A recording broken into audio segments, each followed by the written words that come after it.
Asa ta, sir? Taga Labangon. Labangon. Okay, what time mo nag-start og linya din?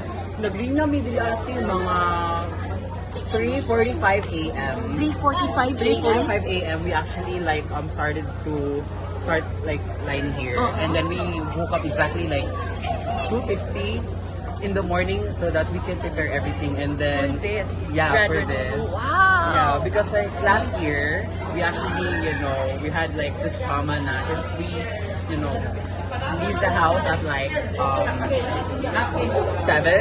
that's not expected. So we said, yeah, let's go early this time. 2 a.m. na mata na mo, then by Yes. 3 nag-line na mo. Okay. Yes. Nganong ingani ka special ang sinulog na matahan ko din yung side? For me, it's because this only happens like 1 year. It only happens in January.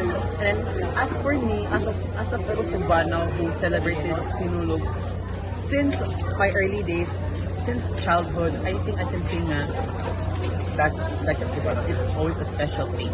It's a special thing to wait.